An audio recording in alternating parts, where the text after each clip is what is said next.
brothers, the new bar you have to set for yourself is, yo, you need a black woman who looks at you the same way she would a Brad. If she can't love you as much as Brad, which probably gonna happen, you ain't got no bro, you ain't got no chance, bro. You know what I'm saying? Beef with my chicken while I'm in jail. Beefing with my chick while I'm in jail. So today I'm going on a lunch date with a white man. First time ever going on a lunch date. First time ever going on a date period with a white man. I feel like I'm climbing up the ladder here. Yeah, I don't care who get offended. I am sick of dating black men. I am so sick and tired of it. I need an emotionally intelligent man. Not saying they're not in the black community, but none of them is coming my way. So I'm kind of excited, kind of nervous because I'm not sure how it's gonna go. I hope it goes well. But yeah, so let me just do my facial thingy. Why did I put the toner on before the glycolic acid? Can I redo it?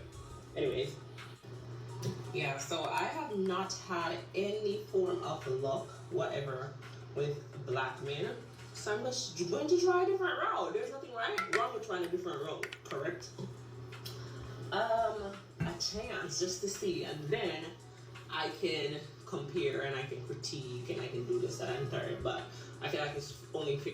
You know how crazy it would look for a nigga to make a TikTok saying my first date with a white girl, and it not be a video that's supposed to be like funny or like satirical or nothing like that. He's really excited, like, oh my god, I'm going on a date with a white girl, trying something different on my and you see the title across the screen, my first date with a white girl. You know what I mean? Not only that, saying like, yeah, I need someone that smells good, has a good attitude.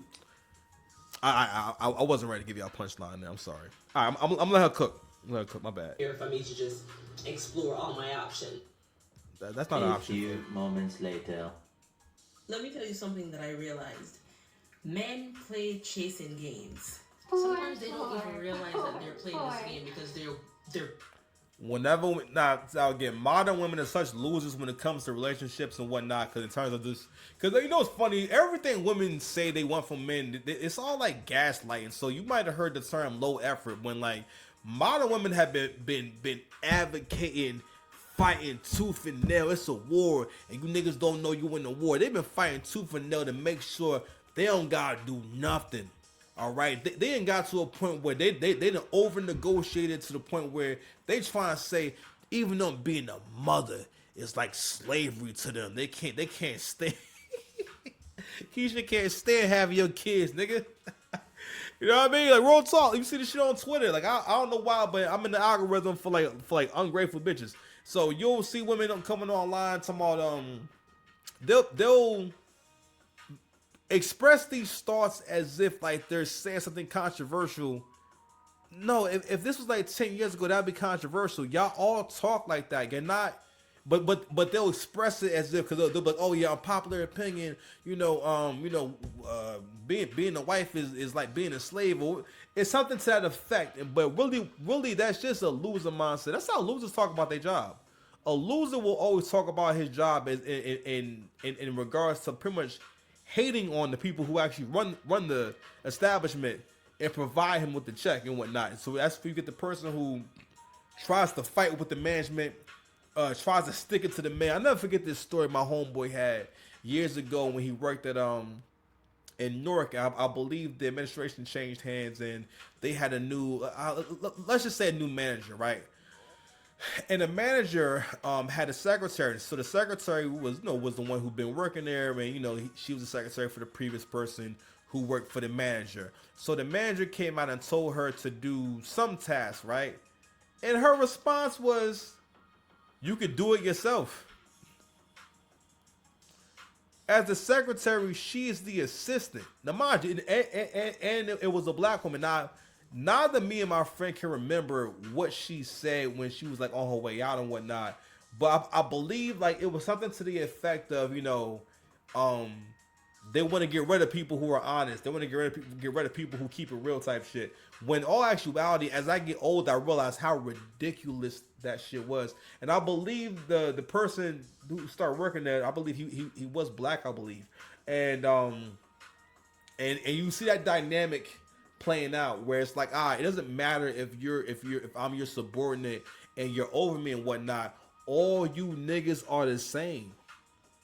All right, no black men deserve respect. No black men deserve a good life. Even like I remember like with my ex. I remember it was funny. Is like both of them. I got both of them into basically the training that would give you a certification to do the kind of work I was doing. Which you can't do it unless you're under an agency that's kind of, for the most part, not sponsoring you, but it's pretty much like getting a free certification, because once you have it, you can take it anywhere and work with any agency, right? So it wasn't the worst question for to ask me this, but one of my exes asked me, so they were talking about the I think they meant the director. I think at the time they called him the CEO or director. He said, "Yeah, so they're talking about the CEO or director. So is that what you are?" I'm like, "Yeah, I'm the director." You know what I'm saying? So she's like, "Oh, well, how do I become that?" Which it wasn't a bad thing. It was just that knowing you and knowing like your experience and knowing your capability and stuff like that.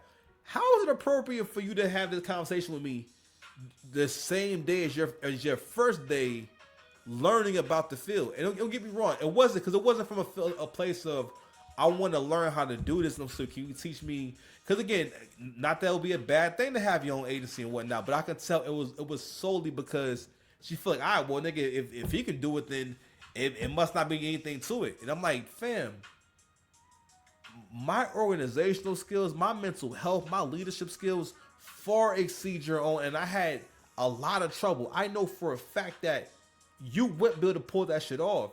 But at the time, I needed help with building my own thing. And not that it's anything wrong with her wanting to do her own agency, because we could have worked all that stuff out to help one another out. But it put a bad taste in my mouth because I know that you're not trying to even help me. I need your help with this. We're family, and you don't want to help. Even though I'm going to pay you, I'm going to compensate you. I'm not asking you to come work somewhere for free. But you're going to learn the business anyway and get paid, and you'll be able to run your agency and whatnot. But she couldn't even wrap her head around, yo, you got to show that you're worth having around, that you're an asset, not someone who wants to come in and just take. That's what immaturity is. And that has become the identity of black women, is that's what WAP means. WAP also means that I'm not coming to give nothing. I'm coming to take. All right, and because WAP is also a message to all black. WAP is a message to. Let me get big for this real quick. WAP is a message to all black men. Okay, that I'm not coming with nothing, nigga. Okay, I don't even got a kind word for your chump ass, nigga. And if you a black guy, I'm coming to take. I'm not coming to give nothing. I'm not coming to give support. I'm not coming to give stability and whatnot. If anything, I'm trying to make shit unstable. I'm trying to hit your life like a wrecking ball. Word to Miley Cyrus. You know what I'm saying? Come on, it's getting ugly out there. Experience like in Atlanta, like being ugly. Getting ugly out there, nigga. Anywho, I'm gonna go ahead and play the rest of this stupid ass video. Anyway, so she makes a comment. So the lady be looking at her, right? So obviously, like things don't went left for her, right? So she makes a comment about chasing. So whenever, well, all right. So with modern women, right? What they don't understand is that for one, if you want to be pursued and chased and seen a certain kind of way, you have to be with guys who actually like you. All right, and this is the issue with you not living in reality. You think you can make someone who's made it clear they don't like you because you haven't called to the fact that this person don't like you. You're not chasing them; they don't like you, or you find yourself in a position where you have to actually make an effort, and you don't necessarily believe that a relationship is a thing where y'all both try y'all best. You understand? I'm gonna rock for a second, and we're gonna stop. brain is wired to just be stupid. Some men don't chase because they want love. They chase because they want validation. You see, the moment that they feel chosen, desired, or secure, they pull back automatically. You see, for emotionally immature men, the chase is not about connection. It's about control. Chasing makes them feel powerful. Consistency makes them feel insecure or exposed. And that is why I strongly believe that they are amazing in the beginning. They can be great on birthday trips or surprises or for the first 2 months. A man cannot be consistent for 3 months straight. They are absolutely terrible at everyday communication. Consistency is not their friend.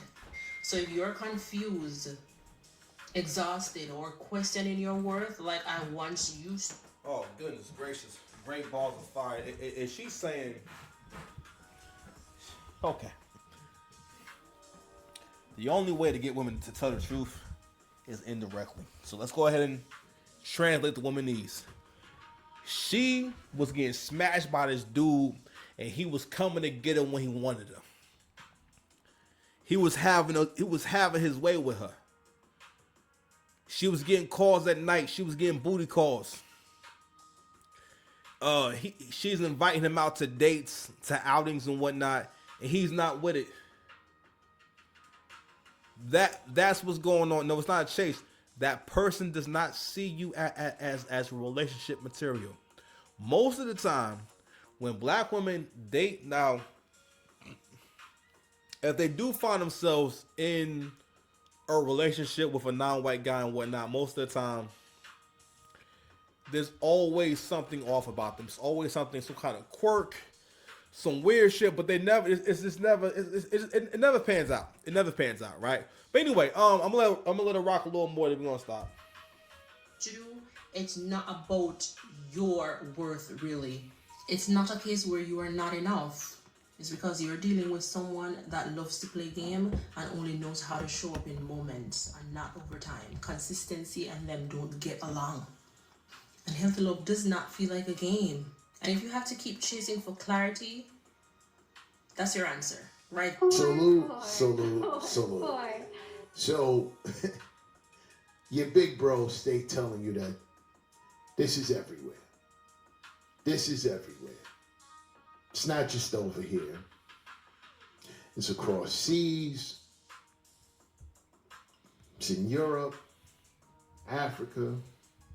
It's all over the 7 continents. Wherever you find a Keisha, you're going to find a Brad worshiping mentality. You're going to find that mentality. This is a Jamaican Keisha, right? This is Jamaican, right? And one thing you need to notice, right, is how happy she was. And let me show you. Look how happy she was. The jazz hands. Look. Word. Look how happy she was to announce that she's about. Like her eyes look so hopeful. Like she got light in her eyes. But yeah, bro. So yeah, man. So that's why you niggas don't stand no chance, bro. So anyway, so good night. Hype the video. Love y'all. Peace.